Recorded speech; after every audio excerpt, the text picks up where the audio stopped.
Hello, everyone. It's Jalex. So today I have a special guest, JD Tucker, the frontman, producer, and vocalist for the band Grendel. He's been making electronic/industrial music for the last 20 plus years. His most famous album is Harsh Generation, and his most recent one is Ascending the Abyss. He has also remixed my track Degenerate, the opening track of my upcoming third album. Thanks so much for joining me, JD. Hey, thank you. So, to start off with, this might be a bit of a tough question. What tracks are you most proud of from your career? uh, so many. I mean, that is a good question. If the question is musically, I would say the most recent from the most recent two albums. Um, that is a really good question. Because I'm my own worst critic. So I get that. yeah, I mean, and I I kind of feel like a dick being like, oh man, that one track is fire, you know. Um what was the track that I mean, I can tell you which tracks I enjoy doing the most. All right. I think enjoyment is where, that's what truly counts with a song. It's when a song makes you feel something, when it makes you want to sing along and things like that. Mm-hmm. Um yeah, I would say I always enjoy performing Brace Storm. Um and yeah, I mean, from all the catalog, I mean, there are some songs that I have a love-hate relationship with, like Soul Bleed and stuff like that. Some of the older stuff that everyone wants to hear. So you play them so many times that you just fed up of them after a while. But it is an indicator that it's, you know, people like them, and Mm-hmm. I've got to take something from that and take credit for that. So I'm quite proud of having a number of songs that have become dance floor hits that get played by everyone, that get requested time and time again. I'm very proud of that. All right. Am I the only one who has this dilemma where you're pretty sure that the producer is more sick of certain songs than the audience is? Oh, yeah. Yeah, it's people will, when people request. I think probably the best example is walking into a club on a club Mm-hmm. night, and you just want to hang out and go to the bar and maybe have a little dance, and you walk into the main hall and they're playing your song. It's the most awkward fucking thing ever. But I mean, please don't stop doing it. It's at the same time it's great, but yeah, no, it's very true. Yeah, I can't actually imagine it being awkward because it's just me. Maybe it's because I'm a greenhorn, but I think it would be kind of awesome. It's awesome. It's definitely awesome. Um, and at the same time, it's like, God damn it, this fucking song again. Uh, So, especially if you've been hearing it for 20, no, 17 years, 16 years, oh, damn. since released, and it just still gets played like every single fucking night. And I don't have a problem with that. I mean, I have a problem having to hear it every time, but I don't have a problem with people still playing it, ad nauseum. I mean, please keep doing that, but at the same time, play the new stuff as well. I mean, don't skip over the new stuff just to play it safe, Mm-hmm. because artists don't benefit from that. If you're playing Dead Stars for the millionth time, if you're playing a military fashion show or whatever the fuck, all of those songs that I've been listening to the last 15 years, people need to knock that shit off and play the new stuff. Right. Yeah. One of your most recent tracks that I don't think gets as much love as it should is Fire and Light. Oh, yeah, yeah, yeah, yeah. I really enjoy performing that one as well. And uh, Yeah, that was actually a tribute to one of my favorite singers, Cretu. Oh, nice. Michael Cretu. He and his wife used to make music. His wife is Sandra. Hmm. I'm not sure if you know the song Maria Magdalena or In the Heat of the Night. It's kind of kitschy 80s pop, but it's got balls. It really has this power to it. It's like, if you know, some people speak of like powered clothing and power pop from the 80s. That Hmm. is quintessential power pop. And yeah, that track was a big homage to Michael Cretu, who I'm a massive fan of. Well, that gives it more meaning next time I listen to it. Yeah, and have a listen to Michael Cretu's stuff, Cretu. Um, yeah, he's done songs like Gambit and Samurai. They were really big in Europe, especially Germany, Hmm. not so much in the US. But yeah, these days they're like hidden gems. They're amazing, pop. I mean, not like sugarcoated pop songs. They've got balls. It's more closer to rock than to pop. Right.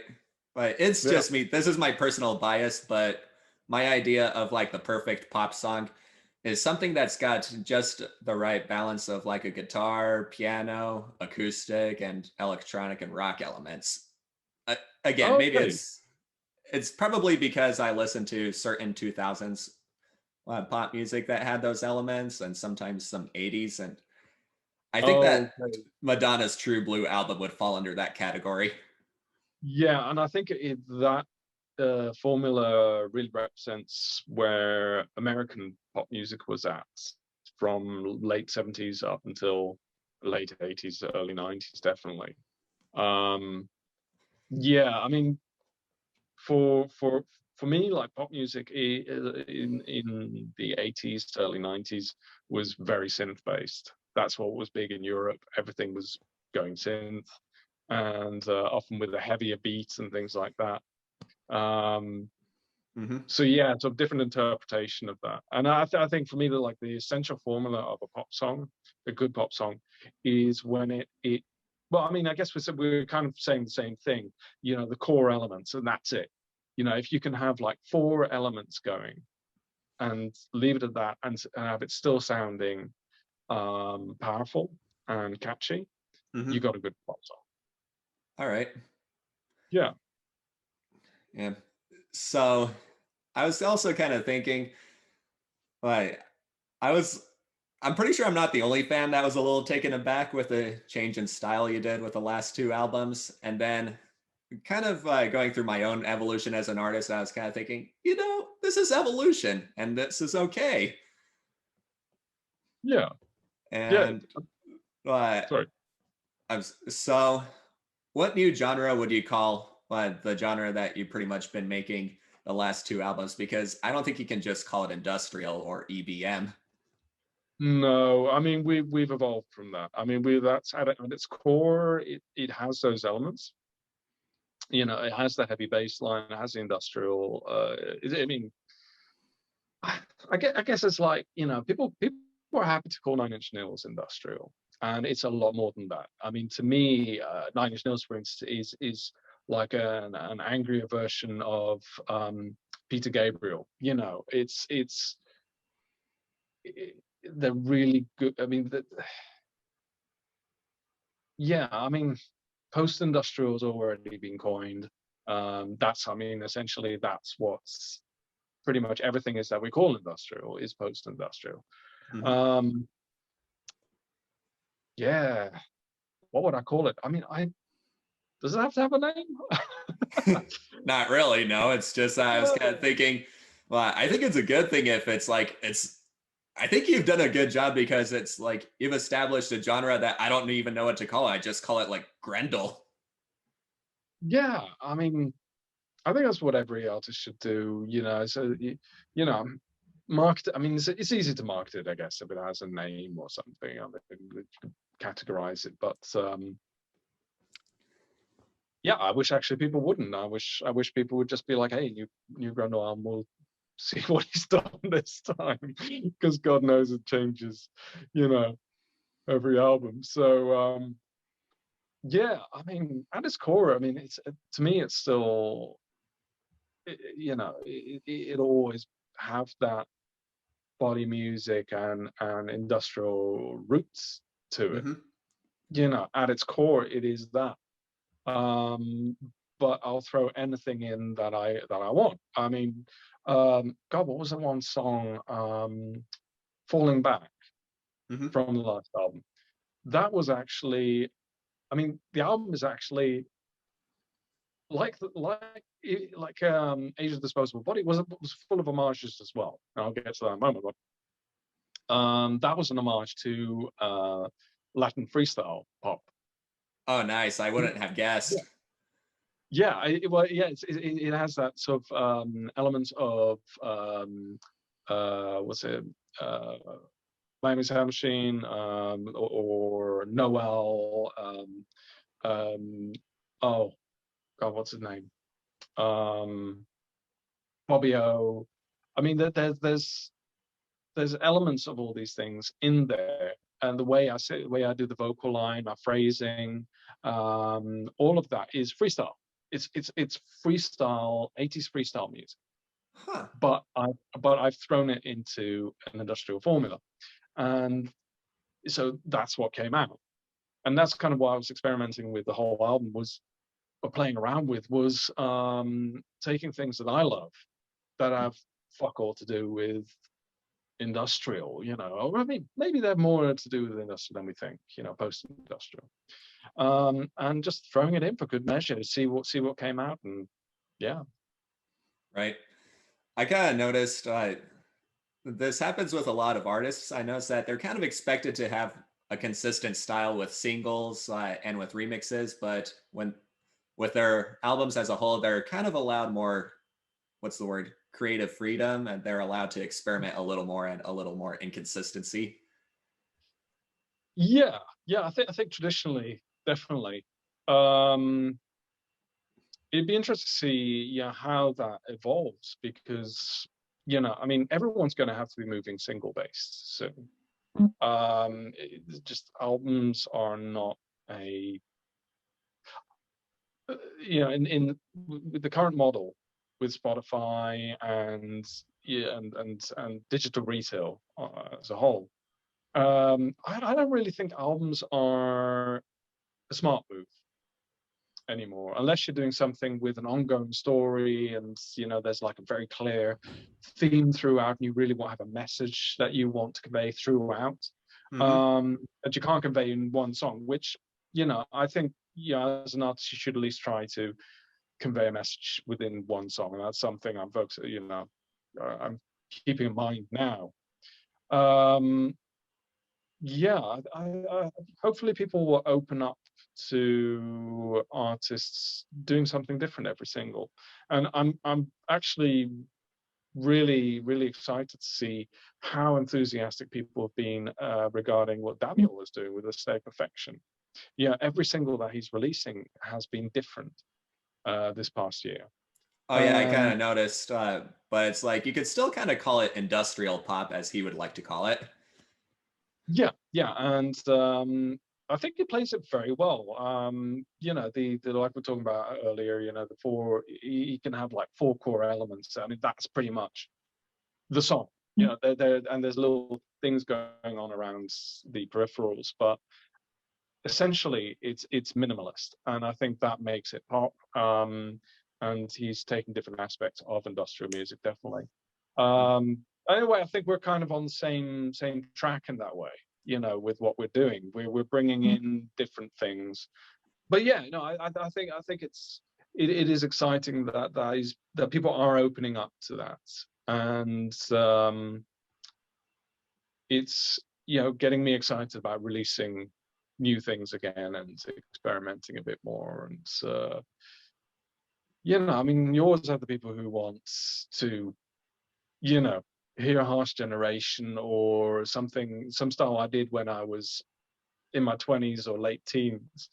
Um, You know, whereas we moved on now. I mean, it's been 15. No, what am I saying? What has it been now? 2021, 2017. I mean, we're talking over a decade. And Yeah.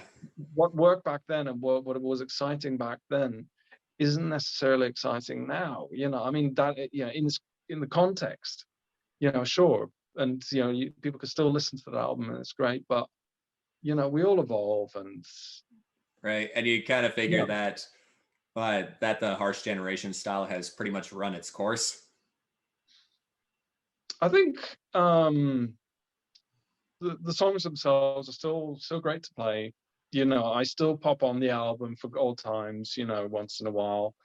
And I think a lot of people do, you know, and it was a great time, you know.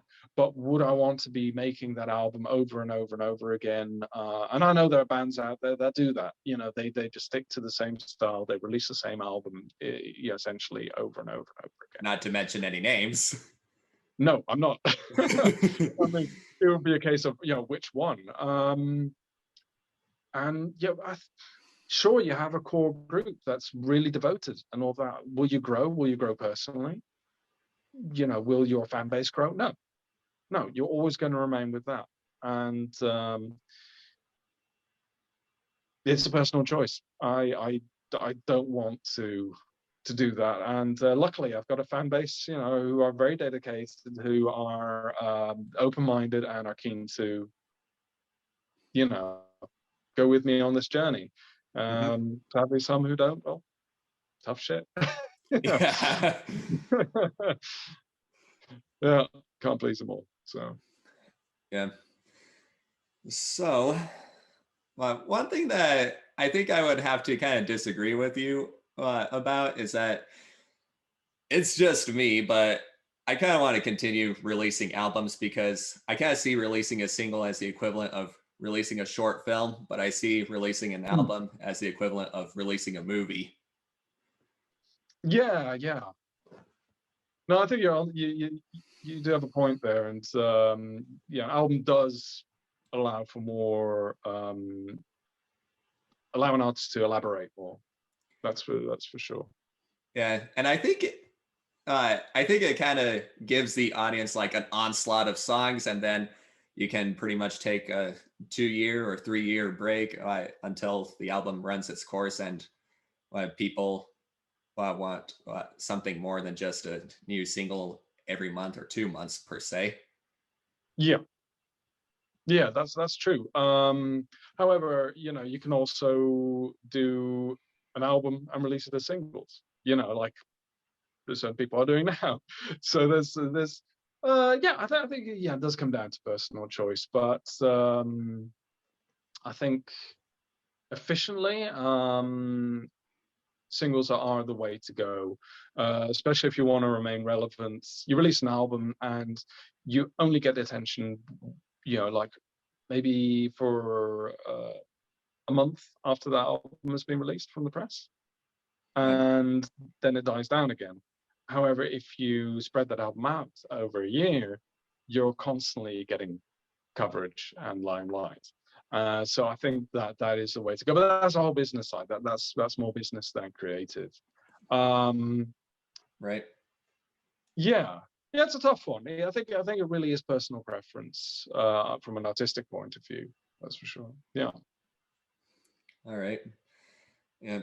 One thing that I do that's kind of unconventional in my last album and this one is that I have a track count of over 18 tracks, and somebody asked me, Alex, why do you make them so stinking long? And I admit I say so that people can say, now that's an album. And Uh, yeah. so yeah, your heart might be sinking now, but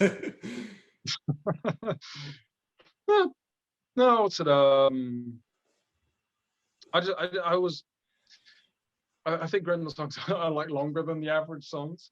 So usually people go for like 4 minutes. I usually go for 5 or 6, which all, you know, people have been criticized for, you know, but fuck it. Yeah, and you know, coming out about 45, 50 minutes, I think it's a nice length for an album. All right. Whether you make your track shorter and add more songs, or you make your tracks longer, it's again, it's an artistic preference, and in the past, yeah, I've done some albums which have been only, I think Harsh Generation was only 40 minutes, and there were some people which were a bit miffed about that. I remember that, yeah, from reviews, but yeah, I don't know. I mean, I've always felt kind of, it's a quality over quantity. I'd rather include the songs that I feel represents me as an artist. And so less filler, more killer, that kind of approach. So even when it's turned out to be a bit shorter than usual, it's yeah, complaints haven't been too bad. I mean, it's been like, one every, I don't know, minute. So I so I figured I could take some of your 2 cents as like pointers for my next album, like after 3. I mean, I'm one of those crazy people that likes to plan 2 albums ahead sometimes. oh damn, okay, that's a Yeah, problem. Yeah. it's kind of interesting. When I started making album 3, I thought, okay, I want it to be industrial psychedelic trance, and then just a few months later, I figured, yeah, I'm not as good at psychedelic trance as I thought I was, so I'm gonna drop it, and this album is gonna be my way of saying goodbye to it. Yeah, that's good. So clear transitions and um yeah, having your eras, yeah, if you will. Mm-hmm. Yeah. Yeah. So, next question. So I noticed that a good chunk of your songs sample quotes from like movies. What's your favorite movie that you've sampled a quote from? Hmm. Um. Yeah, it's been a while. Last 2 albums, I've used some samples. My favorite one. I mean, Hardware is one of my all-time favorites. I believe I sampled The Keep at one point. Michael Mann movie. Mm-hmm. That's an incredible movie. Um,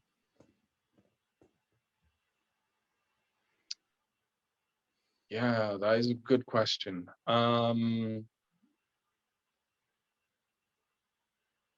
So sample quite a bit over the years. Shivers is a really good one. I really like that one. Videodrome, Altered States, sample the shit out of that. Yeah, yeah, there's been a lot of sort of, I'm not sure what's the kind of categories of what sort of sci-fi, body horror, psychedelia movies that I've sampled. Mm-hmm. Um, yeah, yeah, Gunheads. I've sampled a lot of the sound effects from the uh, the movie that the game was based off of, or Uh-huh. maybe it was Vice versa, I'm not sure. Have you ever seen it? I can't say I have. I'm sorry.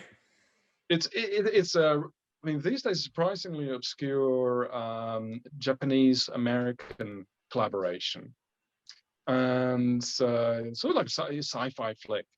Um, and the set designs on it were incredible, and the miniature work and all of that.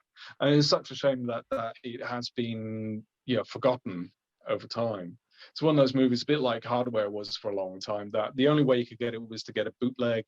It was a laserdisc transfer straight Mm-hmm. to DVD. So when you fired up the DVD, it would say laserdisc and all of that, and they just copied the menu and all of that. I think this one was the same. It was like a bootleg copy because you just couldn't get it anywhere, and we're talking like a big production as well.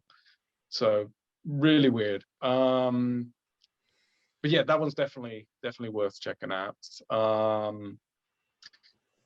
Yeah, and of course you got the Apocalypse Now for Full Metal Jacket. I All mean, right. the classics, and some stuff I've sampled, which is just absolute trash cinema, but I still really enjoy, like Death Machine and God, there's been a bunch of stuff. I don't think I ever sampled RoboCop though, so that's something. All right. Yeah. One movie that I sampled, and this is kind of a weird choice, is Kingpin. I don't know if you've seen that one with Woody Harrelson. No, that's an unlikely choice. Yeah, it was made by the guys that made Dumb and Dumber. Yeah, yeah. No, I've definitely seen it, but that that is an unusual choice for an industrial track. Yeah, Definitely. I used the part where he's just sitting at the bar agitated, and then he looks at a random guy and says, "Who are you calling a psycho?" Hey, that works. It's catchy sample right there. Yeah, it kind of reminds me of God, what they call Tactical Sect. Oh, yeah. Back in the early 2000s when they sampled what was the movie? What was the movie? George Almighty? Was it? Bruce Almighty, you mean? Bruce Almighty. That was it. Yeah, yeah. It's like it was about the butt monkey. Oh yeah. Yeah, that segment. I remember him sampling that and people just losing their minds because it was so ridiculous to sample something, you know, Okay, now a, I'm gonna a have to comedy check movie. that out. Yeah, I can't remember which track it was, or what it appeared on, but it was the "Hello, Butt Monkey, time to go home." It was that sample, and everyone had been sampling like horror movies, sci-fi movies, you name it, and all of a sudden he rocks up with Bruce Almighty is absolutely ridiculous. So yeah, well worth checking out. All right. Let's see. What other question did I have prepared? Hmm. You got any funny or crazy tour stories? Yeah, God, which one? uh, um, yeah, I remember we were doing a show in. I'm just picking a random story off the top of my head. We were doing a show in a place called Amsterdam in what was it? St. Paul's. I think it was Minneapolis. Mm-hmm. And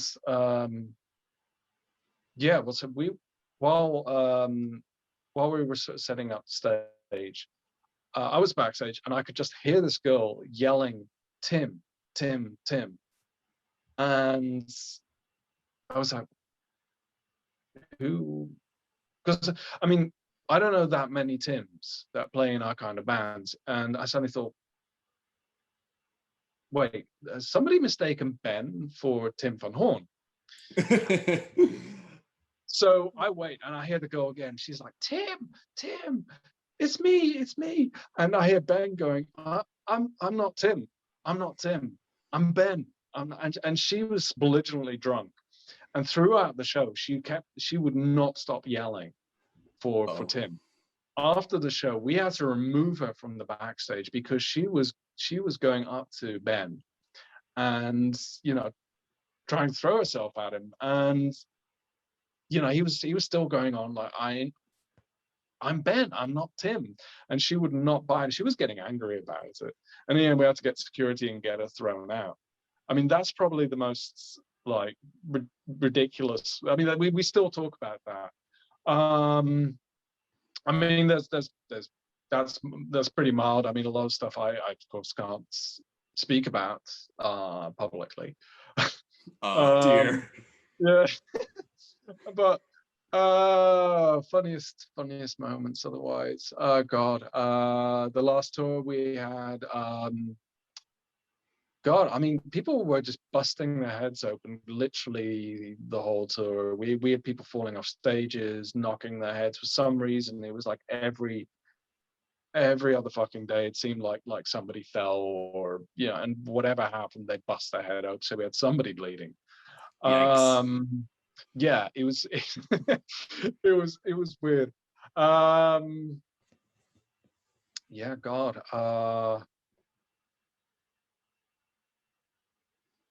Yeah, I was thinking of stories which don't involve stuff that's Scary? I mean, there's been not scary, just I don't know. Yeah, other like crazy shit.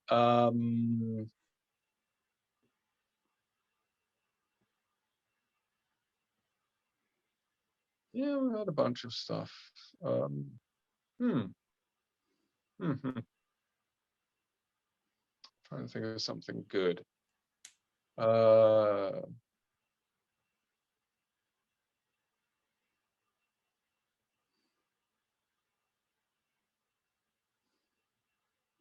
no, I mean, on every tour, like crazy shit goes down, and I mean, sometimes you can make a good anecdote out of it, and other times, just weird shit happens. Like you end up in tensions build on tour, and afterwards you can talk about it and laugh about it. It's funny as hell. Like moments where you're standing there with a coffee pot in your hand ready to throw it at your tour manager or whatever. I Ooh. mean, and tensions rise. So from like our personal perspective, we can always there's stuff that for us is very funny. um Yeah, I mean, we had I, I do remember we had oh God. Um now I'm gonna leave it at that. I'm gonna leave it at that. It's Okay, yeah, no comment. yeah. Yeah, I mean, it's like there's a lot of funny shit that goes down, but when it sometimes involves other people, and you don't know, how somebody feels about, going into certain stuff. So, I what get goes on that. to Facebook. It's not that it's bad stuff or whatever, but it's just, Just I'm like very, rather not embarrass them. yeah, exactly. You don't know who's cool with what. So, but yeah, no, definitely the Tim moment was pretty good. Yeah, we had a moment in I think we were somewhere in some Bible Belts country, and one of us cracked a joke or something about Jesus, and yeah, we had the out of everyone that could have been, it was the promoter of that night, and I don't he doesn't do stuff anymore, so I can talk about it. It's one of I don't even think he was from industrial scene. He was just somebody that had been asked to book us, and we're talking like 2014 or whatever, and yeah, actually, yeah, it was Ben again. He was on stage and said something. He said something about like Jesus or something, cracked a joke, and the guy, and it was all of a sudden we hear from the back of the venue, "Y'all talking about our Lord and Savior?" And Nice. I just see Ben going because the man had been walking forwards, and you're like, he just stood there and glared at Ben. Ben was just like, "Fuck." It's like, dude, I'm so sorry, like just left it at that. Yeah, it's stuff like that. So especially when we play new parts, sometimes new parts of the states, like there's different etiquettes and stuff. You have to get used to, especially back then because it'd been a while since you've been to the US. Um, and yeah, that I think that moment we were all just like, oh shit, yeah. Like you were afraid he was gonna either go off or preach. Oh yeah, we just didn't want any trouble, I mean, because I mean, this is the guy that's, you don't want to be like, like dude, whatever. This is the guy that's making it happen. He's brought you over there. You've just insulted him, like to the core. Oh, I mean, the most important thing in his life. You've taken a big fat dookie on, and yeah, I mean, personally, I mean, personally, I don't give a shit about that kind of stuff. But it's like, you know, um, blasphemy. I personally, I have no issue with, but we're not out to, um, upset people that appreciate our work, and are showing us respect and have brought us into their house. Hmm. It's Yeah. like there's been a clear misunderstanding there about what we're, like where we stand. So, but that aside, it's like, um, yeah, it was like, fuck, okay, there was some disrespect here, and yeah, fuck. Yeah. Uh, a side story. So sorry to disappoint, but I'm actually Mormon, but I'm pretty much desensitized to profanity and All blasphemy right. because I watch too Yeah, many movies. yeah, and I mean, I've become more sensitive to these things since, I mean, it won't stop me from popping on an album or cracking a joke. Mhm. But if somebody makes, if I'm in someone else's house and it turns out that they don't appreciate whatever the fuck it is, my bad. I'll drop the subject. That's Mhm. just a stance I have. Likewise, if somebody comes into my house and they start spewing some shit that I'm not into, you know, then either you knock it off or there's the door, So Yeah, yeah. and this is why I decided to keep the interview as the least political as I could. Yeah. No, I mean, if as soon as we start going into that, it's yeah. I mean, there's a lot to talk about at the moment. So Yeah, yeah, let's I not. I kind of noticed that with your earliest albums, you're credited as Vlerk. Can I know what the story behind that alias was? Yeah. I mean, back then, yeah, back then it was a thing to have like a nickname, sort of a persona. You'd have like Velvet Christ, it was Disease Factory back then. Brian, it was Disease Factory back then, and yeah, it was just cool to have a name, and especially when you're a teenager, which is I started out when I was very young, sort of Oh wow. mid-teen. Yeah, and so I mean, it seemed like a good idea at the time, and it's an abbreviation of the Dutch term Vlerk, which means I guess like scoundrel. Um, Nice. yeah, I don't know. I mean, we do things when we're in our teens, and we look back at them and we're like, yeah, that's cringe.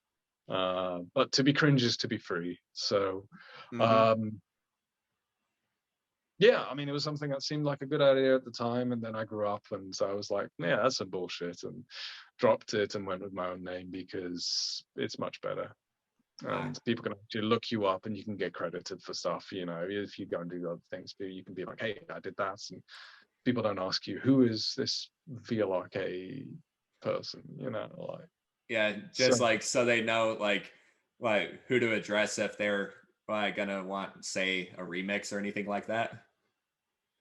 Yeah, exactly. I mean, and it feels silly after a while if people then sending you a message like, "Hey, via like, hey, can you do a remix for me?"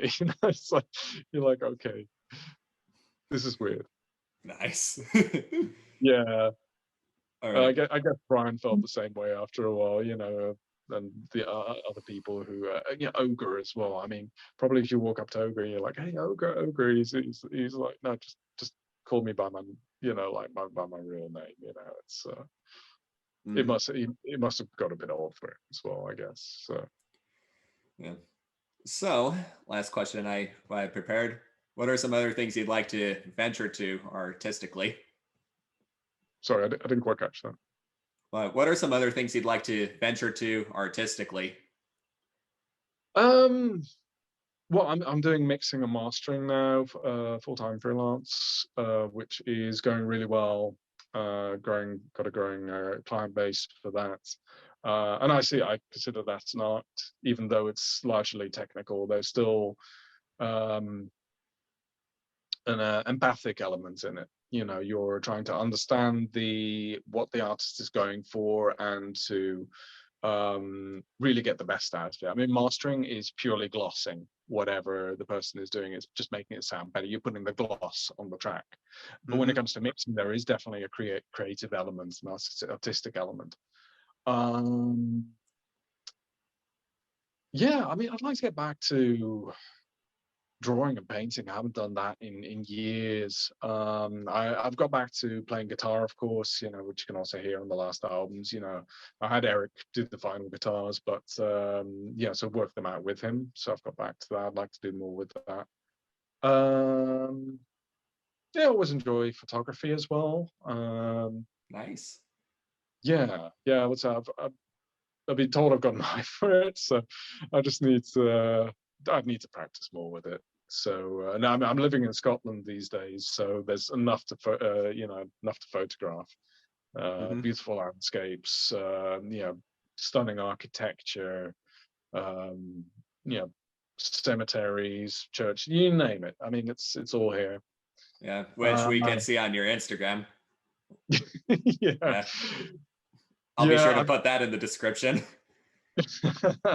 Yeah, I mean, it's like, what do you do during lockdown? You can't, hey, this is me in the studio again. It kind of grows old after a while. When there's all this stuff out there, I get a lot of messages from people saying, hey, thanks for sharing this. I'm kind of vicariously experiencing this through your photographs. People that can't go on a holiday. It's kind of like a change of scenery for them. So I'm always Mm-hmm. glad to share that kind of stuff. Yeah, otherwise, artistically, I think that's about it. I mean, I'm pretty preoccupied with those things. I can't really be adding too much stuff, otherwise, you become, jack of all trades and master of none. So you got to keep your focus. You got to stay focused. Right, makes sense. Yeah. By the way, one question that just crossed my mind that I probably could ask, just like I didn't even prepare this, but it just crossed my mind mid-interview, is who would you like to tour with after the whole pandemic blows over, and if you had your way? Oh, right. uh, hmm,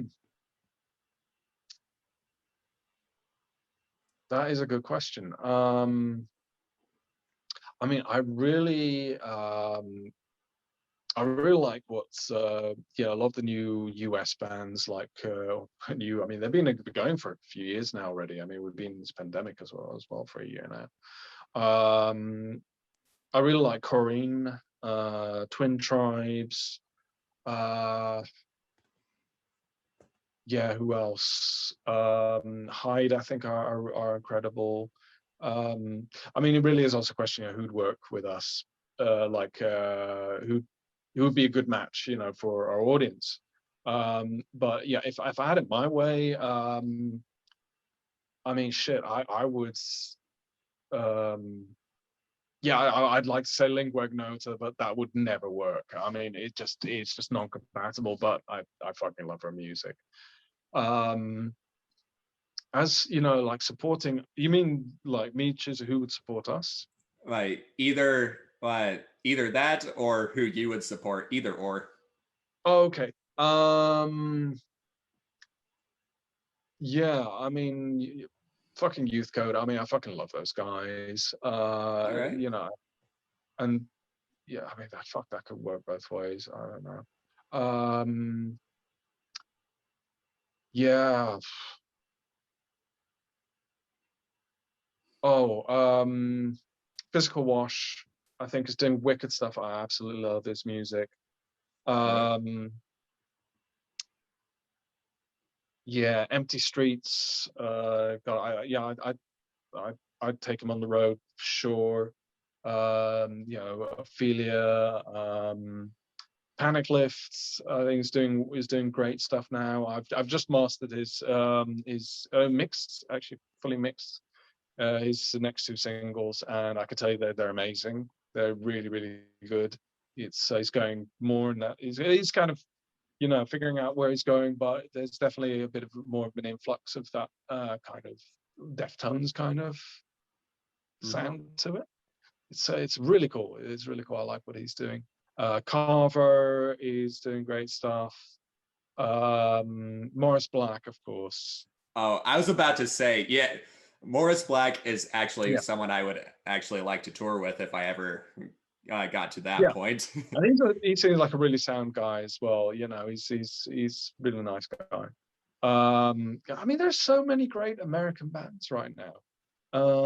Yeah, as for European bands, I mean, Kuro, who I'm taking on the road in the US, in the UK, I mean, he's doing some good stuff, really good stuff. Yeah, it's really formed his own sort of brand around himself, so it's really cool. Witch in the Veil, as well. I would gladly take them on the road. They're from Glasgow as well. They're great, but if you haven't checked them out, definitely check them out. Yes, sir. They're really continuing that Glaswegian legacy, that bands like Cocteau Twins started, and Strawberry Switchblade, well, Psychedelic Furs, yeah, Simple Minds, like all of those bands are from here. They've got that the songwriting quality that they have as well. It's really really good. Yeah. Yeah.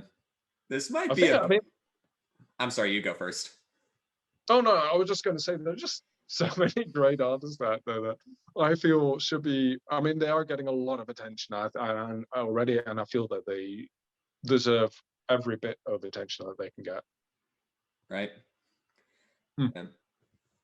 A couple that I would like to tour with if I ever got to that point would be like Ray Gun Romance, Frontline Assembly, and Laserpunk, who I've actually met, and he's actually one of the nicest guys on the planet.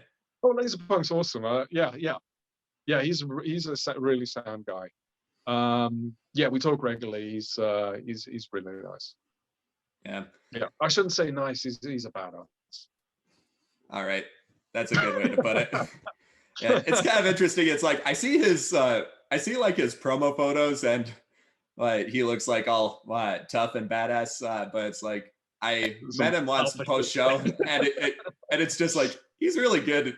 It's like he's a really great guy to have a conversation with. Oh yeah, yeah. No, he's a great guy to hang out with. Definitely, he's a good laugh, and yeah, fun person to hang out with for sure. Yeah, we met up in LA.